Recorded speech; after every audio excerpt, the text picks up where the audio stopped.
Bonjour à toutes et à tous. À vous, les étudiants qui m'ont donné cette idée et qui n'ont pas hésité de m'aider pour bien préparer ce podcast. Bienvenue dans l'univers fascinant de la finance et des marchés de capitaux. Aujourd'hui, nous avons le plaisir d'explorer le rôle central que joue la Bourse de Casablanca dans le développement économique du Maroc. Comment cette institution emblématique soutient-elle la croissance des entreprises locales et internationales tout en s'intégrant harmonieusement dans l'écosystème financier global du pays?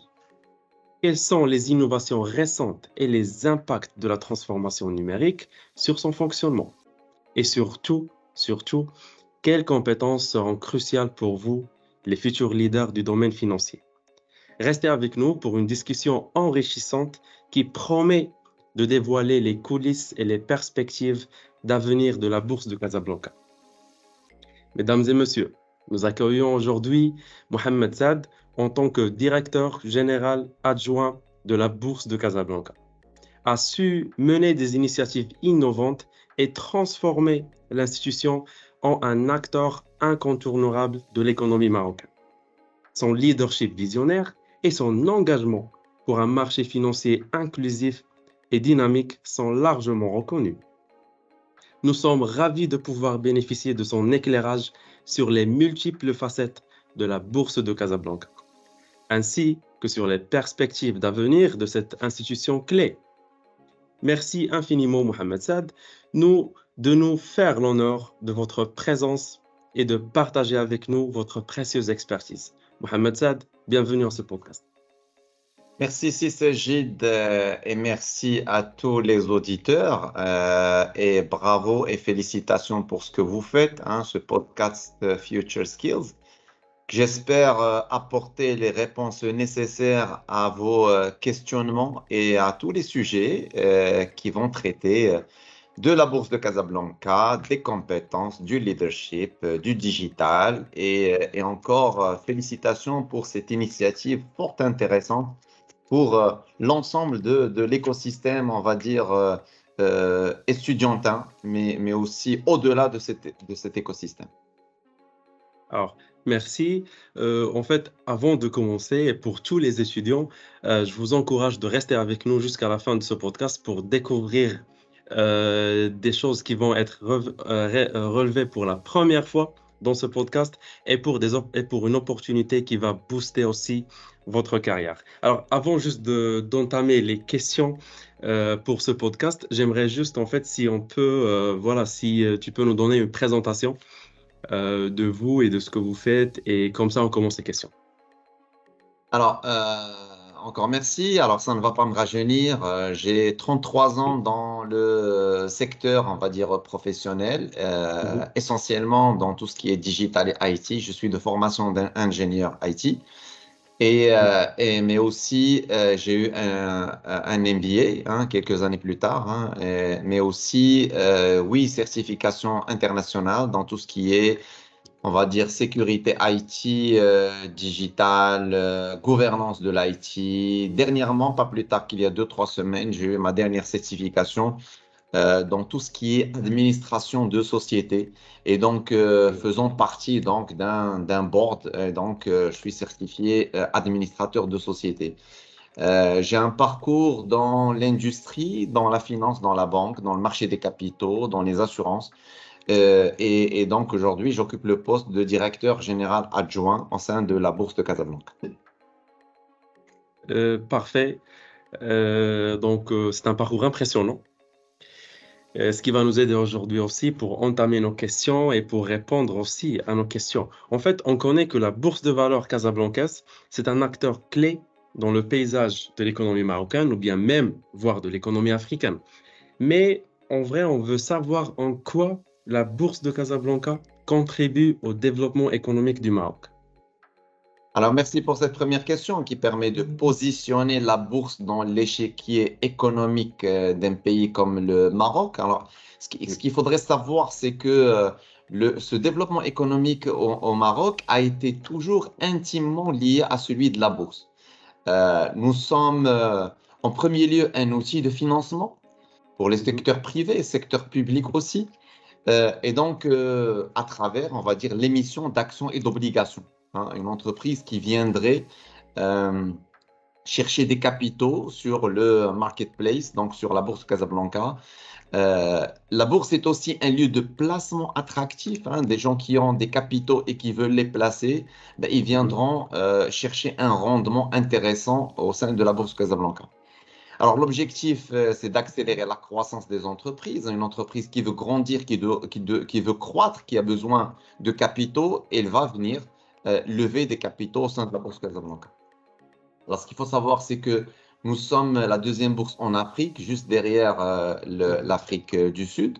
Nous avons dans notre cote quelque chose comme 77 entreprises cotées qui font, donc ces 77 entreprises cotées font 300 milliards de dirhams de chiffre d'affaires, donc plus de 40% du chiffre d'affaires national.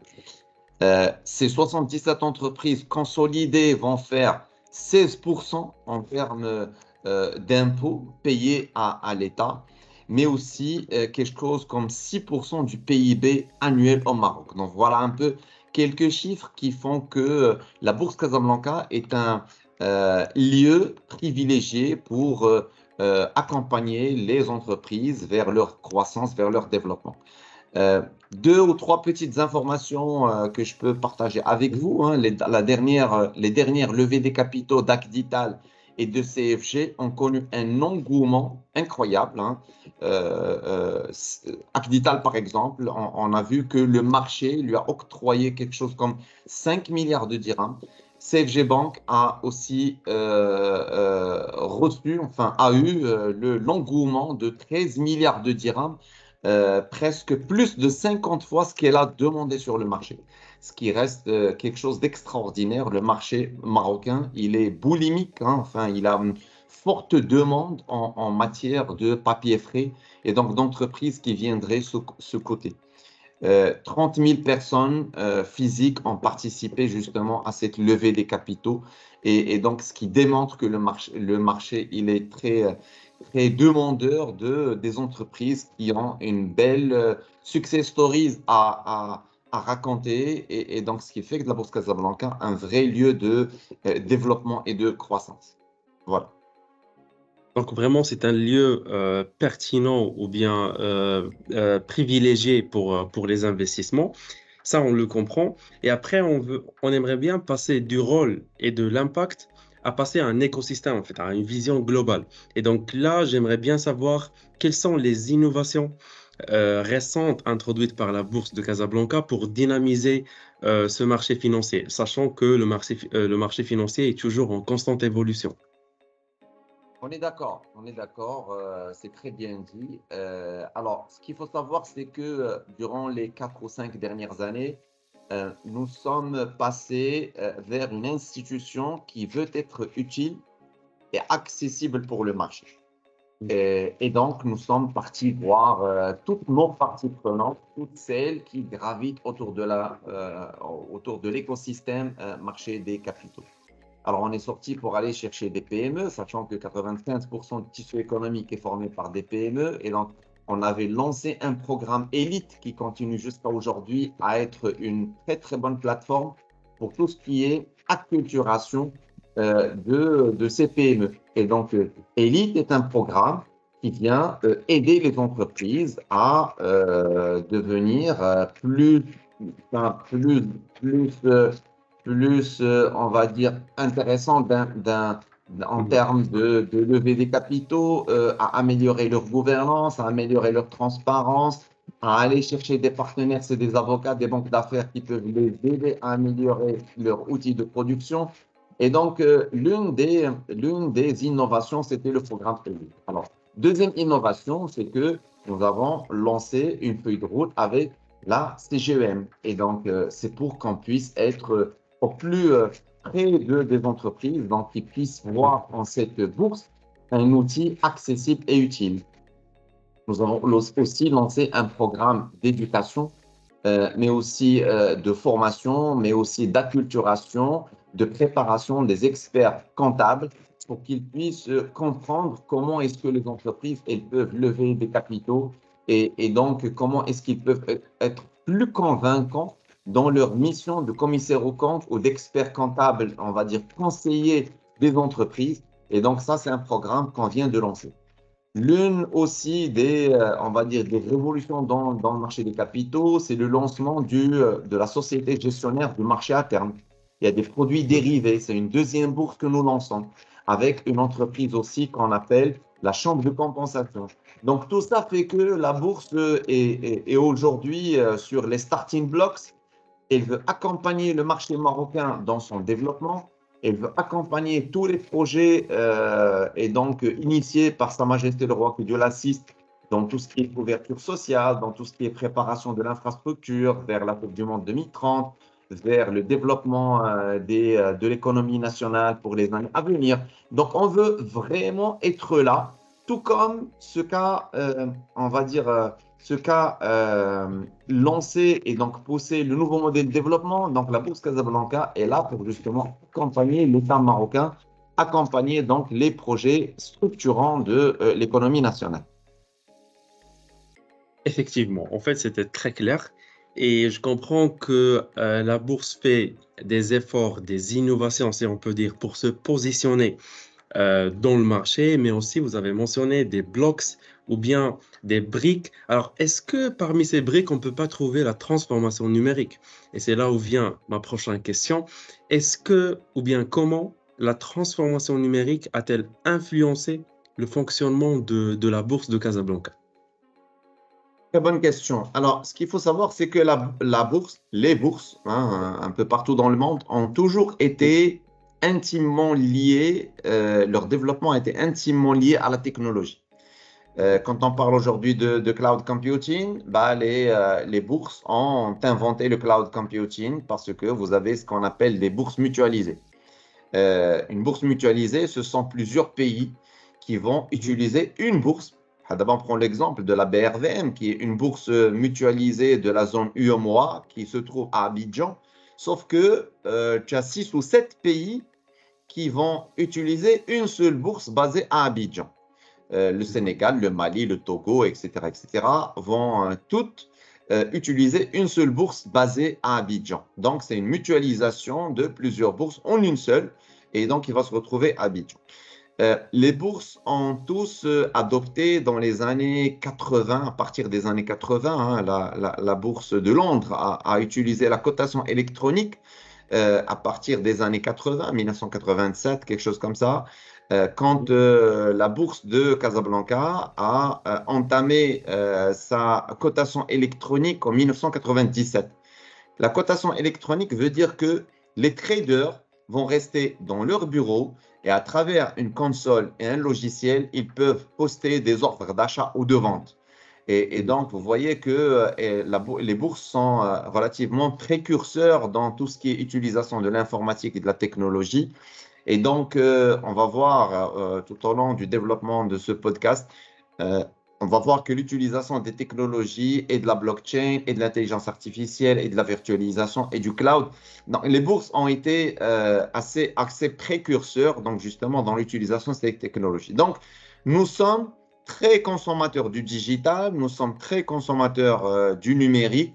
Nos process sont automatisés pour justement adopter la technologie pour qu'elle soit un levier de développement, d'optimisation, de croissance, mais aussi d'innovation dans notre marché. Parfait. Alors, certainement, cette brique de transformation digitale, elle est cruciale.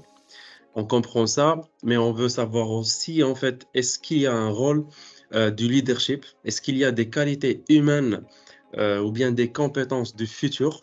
Et c'est là où je peux poser la question de est-ce que le leadership inclusif est-il important pour faire fonctionner ces briques ou bien pour faire fonctionner le futur de la bourse de Casablanca? Alors, je vais aborder la question déjà d'un angle, on va dire, des exigences en termes de compétences et d'expertise, hein, Mhm.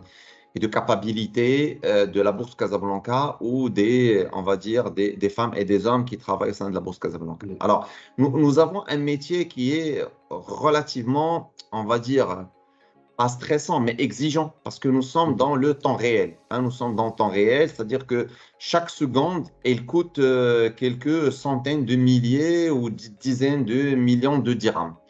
Et donc, forcément, nous sommes dans une exigence d'être au service du client, de l'investisseur, qui viendrait taper sur un ordre parce qu'il y a une opportunité d'un prix sur une action donnée. Donc, je veux taper, il faudrait que l'ordre soit exécuté.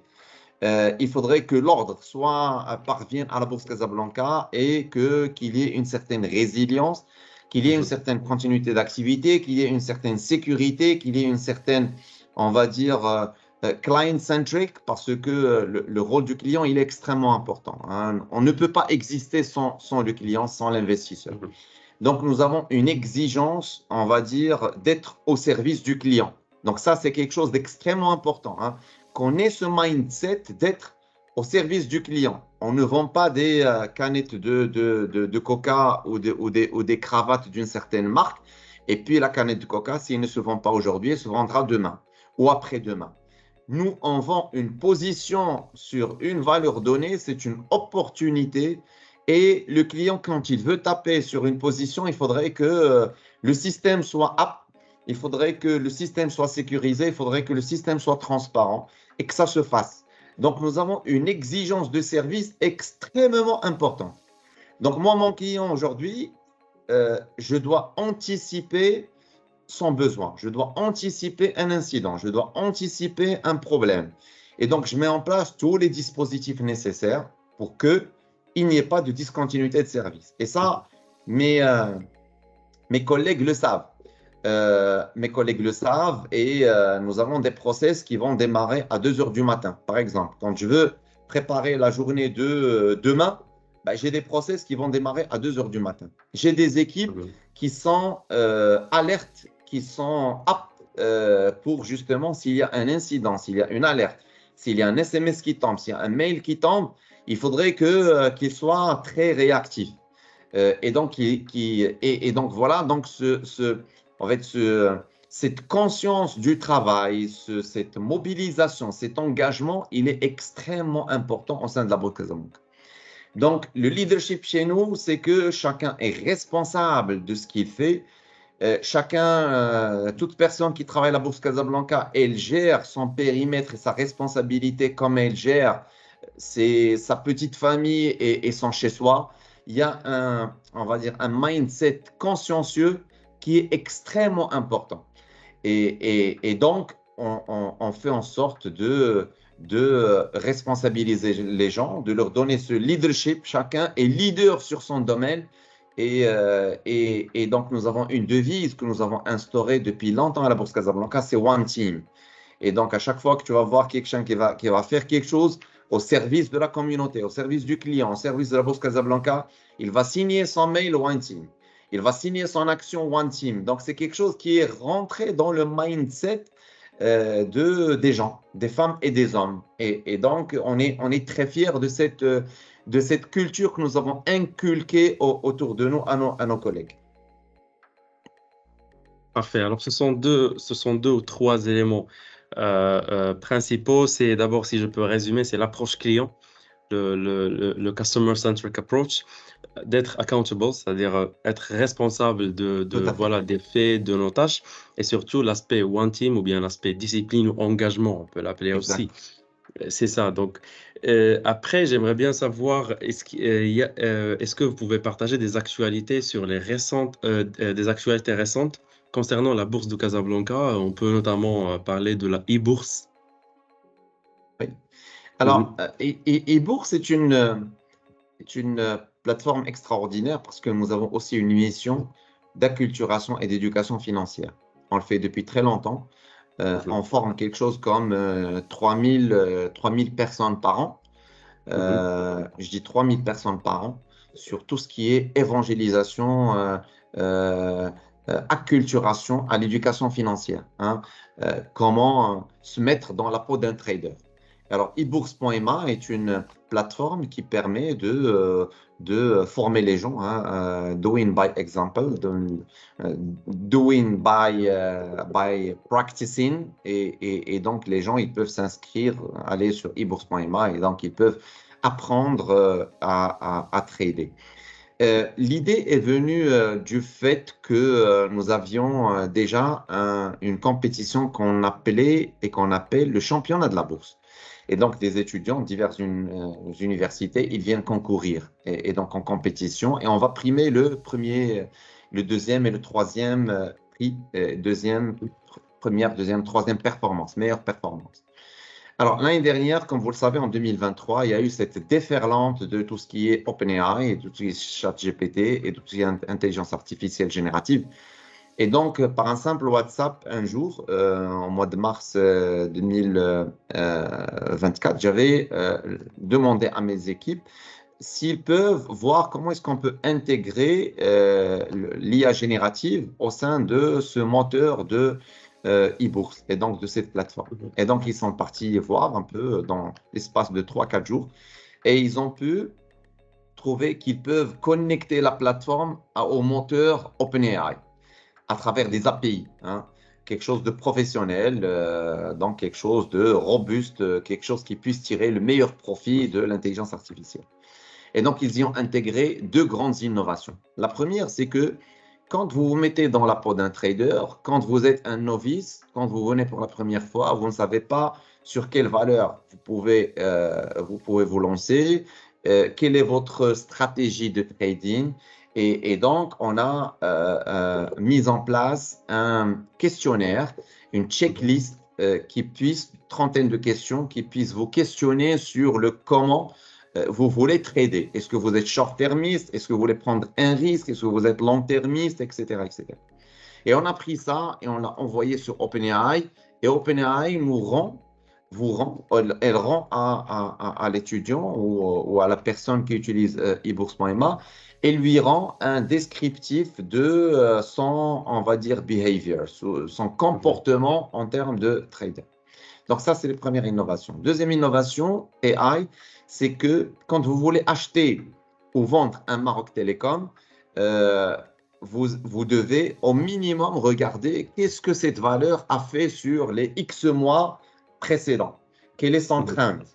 Et donc, si vous voulez faire ça manuellement, vous allez télécharger l'historique de Maroc Télécom ou de Tijari, n'importe quelle valeur.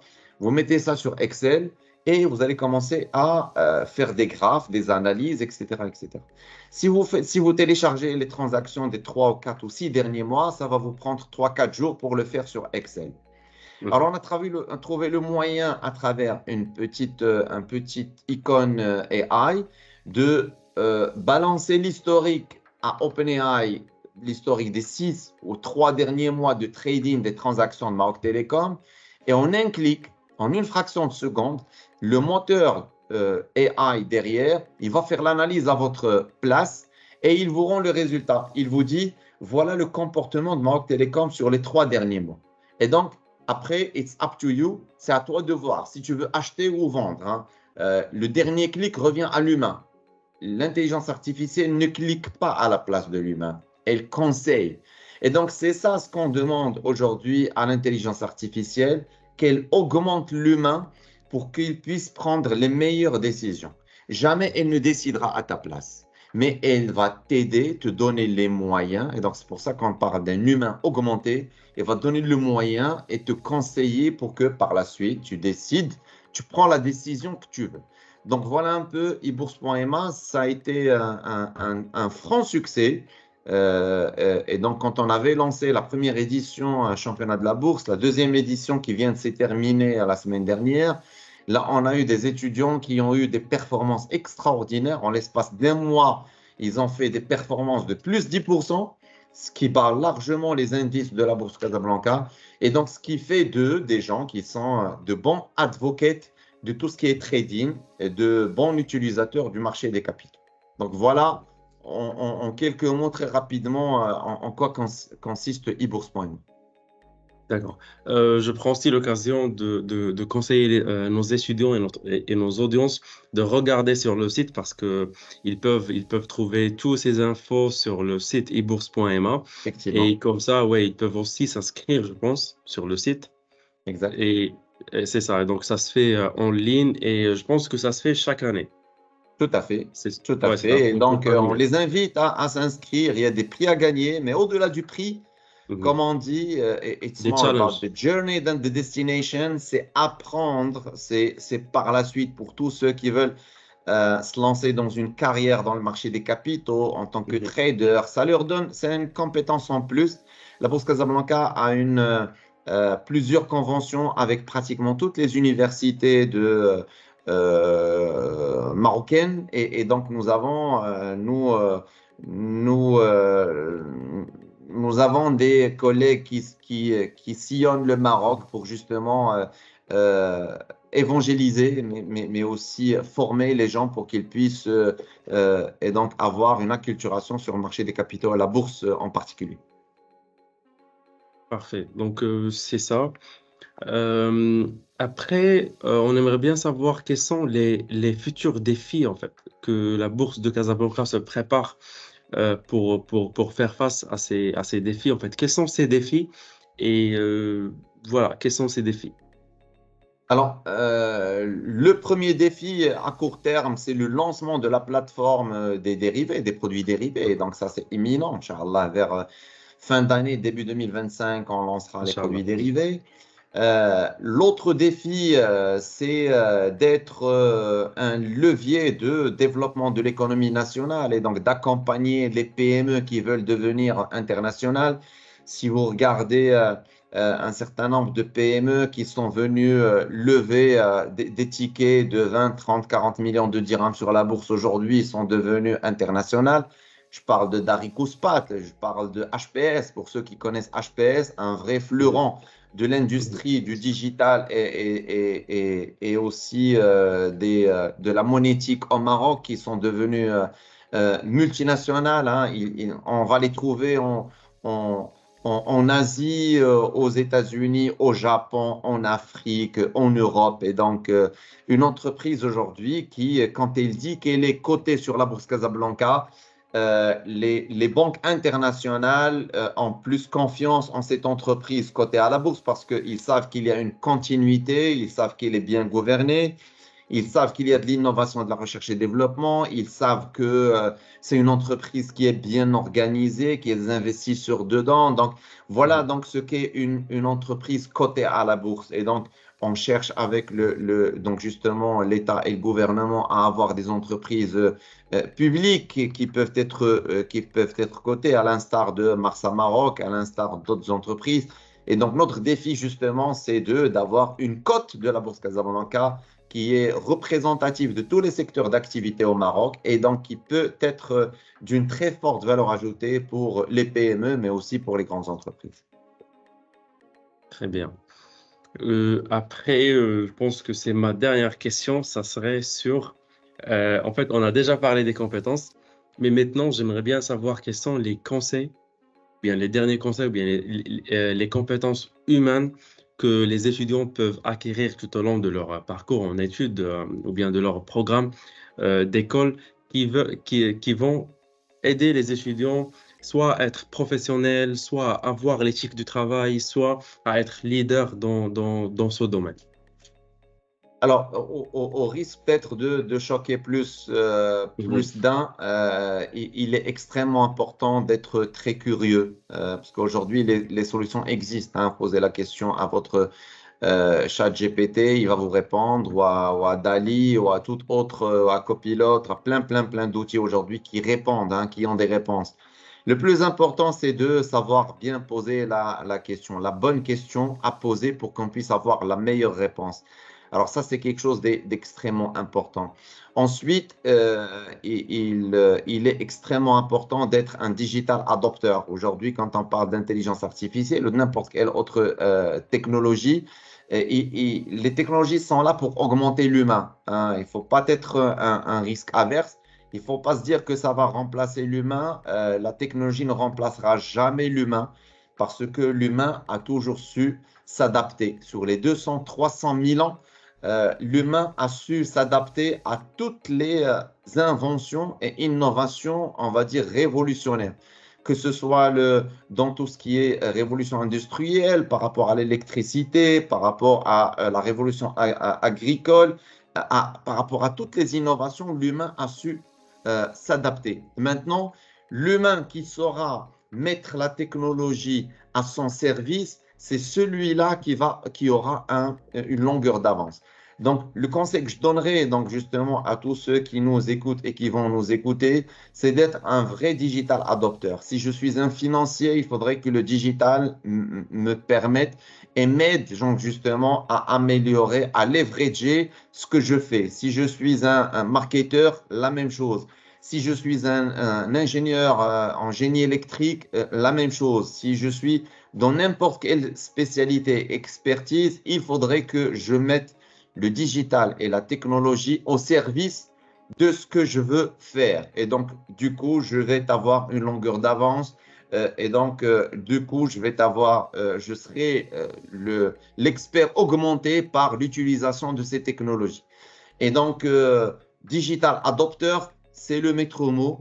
Client-centric, c'est le maître mot parce que ce qu'on fait est au service du client, est au service du consommateur, est au service du citoyen et du service de la PME qui viendra acheter de chez moi. Et donc, on va dire, le principal investissement qu'il faudrait qu'on mette et donc justement qu'on suive pour justement que mon entreprise, que l'entreprise dans laquelle je vais travailler soit au service de la communauté et la société. Voilà. C'est très important. Et juste avant de finir, parce que j'allais oublier en fait cette info, le livre du digital. En fait, je vous laisse parler en fait. Donc, voilà. Merci de me l'avoir Ouais. rappelé.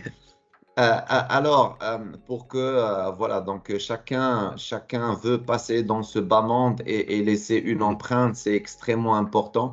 Chacun a un nirvana, chacun a un self-accomplishment quand on regarde la pyramide de Maslow. L'un des sujets qui me tenait à cœur sur les 5 ou 6 dernières années, c'est que justement, il fallait que je mette noir sur blanc un certain nombre de concepts, d'études, de méthodologies. Le guide dont tu viens de parler est un livre que je suis en train d'écrire, et donc je viens de finir là, et donc il s'intitule Le digital de la performance à l'excellence et qui se veut être un guide de mise en place de la stratégie de transformation digitale. Il contient 6 études de cas, ce qui est intéressant. Donc, ce qui est intéressant pour justement tous ceux qui veulent apprendre sur comment mettre en place une stratégie de transformation digitale. Donc, il y a 6 études de cas qui reprennent donc deux. Il y en a une sur la bourse de Casablanca et une autre sur le CIH Bank. Et donc, c'est quelque chose qui vient du vécu des différents projets de transformation digitale au Maroc. Donc, plutôt que d'utiliser des books qui viennent d'ailleurs de la Silicon Valley, de Bangalore ou de l'université européenne, c'est quelque chose qui est né dans le marché marocain et donc qui s'inspire de ce qu'on utilise dans le marché marocain, et mais aussi des différentes technologies qui sont aujourd'hui universelles et planétaires. Je parle beaucoup de l'intelligence artificielle, je parle de la data, je parle du cloud, je parle du client-centric, je parle aussi de la technologie des plateformes, de l'écosystème. Et donc, c'est un livre qui va sortir début septembre. Dans mon timeline, je projette d'imprimer au mois de juillet. Et donc, mois d'août est un mois relativement mort. Et donc, le book launch et le book signing est planifié pour le mois de septembre, Inch'Allah. Donc voilà, vous aurez aussi la primeur donc, de le savoir. Et donc, peut-être qu'on en parlera et que j'ai pris aussi la promesse, j'ai donné la promesse d'aller parler de mon book dans un certain nombre d'universités et d'écoles d'ingénieurs, mais aussi de business school, des UNCG, de l'ISKE, d'un certain nombre d'établissements qui me tiennent à cœur. D'accord. Donc comme ça, nous aussi, on se tient rendez-vous en septembre pour voilà pour prendre ce Marhaba. livre et pour le partager Avec aussi plaisir. avec ouais avec nos étudiants qui sont Avec plaisir. intéressés. Et donc, je n'ai pas aussi oublié la surprise de la fin de ce podcast parce qu'en fait, ce podcast coïncide aussi avec le 10e podcast de la 10e émission de notre série de podcasts. Magnifique. Et donc, c'est génial. Et on est fiers en fait d'arriver à ce stade-là après travailler 1 an, 12 mois sur ce podcast. Et donc aujourd'hui, et aussi, vous êtes la première personnalité marocaine dans notre podcast, qui était Merci. toujours une fierté pour moi de vous accueillir. Et donc, c'est pour ça que je vais parler maintenant de la surprise. C'est quoi? Alors, nous allons offrir 1 mois d'abonnement. En fait, je parle de Miss the Leader. Alors, on va offrir 1 mois d'abonnement Coursera. Donc, c'est une plateforme d'apprentissage pour se former auprès des meilleures universités dans le monde. Comme vous pouvez savoir, vous pouvez se former auprès de Harvard Business School, auprès de MIT, Yale, Pennsylvania. Surtout si vous êtes intéressé par ces écoles qui sont les plus fortes dans le monde, académiquement parlant, dans ces domaines de marché de capitaux, ces domaines financiers. Et auprès aussi des plus grandes boîtes de consulting comme Boston Consulting Group, comme McKinsey, etc. Et alors, vous pouvez prendre une formation, c'est certifié bien sûr, comme vous pouvez prendre 10 formations en plus, c'est selon votre rythme, selon vos motivations. Et alors, moi, ce que je peux faire, c'est je peux en fait discuter ça avec Mohamed pour en enlever en fait des formations spécifiques pour vous les recommander. Et après, on va partager ça avec vous et le choix reste à vous. Et donc, si vous êtes intéressé, tout ce que vous devez faire, c'est de scanner un code QR qui va être projeté vers la fin de ce podcast. Et comme ça, vous répondez à 2, 3 questions et on vous contactera pour les détails. En fait, et voilà, nous arrivons à la fin de notre exploration de la Bourse de Casablanca, une institution qui ne cesse de réinventer pour répondre aux défis de demain, comme on a vu dans ce podcast. Et alors, nous espérons que cette discussion vous a offert en moins des insights précieux et vous a inspiré. Restez connectés pour nos prochains épisodes où nous continuerons à explorer les multiples facettes de la finance, du management, du marketing et des sujets qui vous interpellent, qui vous intéressent, qui vous motivent, qui vous inspirent au quotidien. Et alors, merci encore de nous avoir écoutés et à très bientôt pour une nouvelle aventure sonore. Merci. Merci.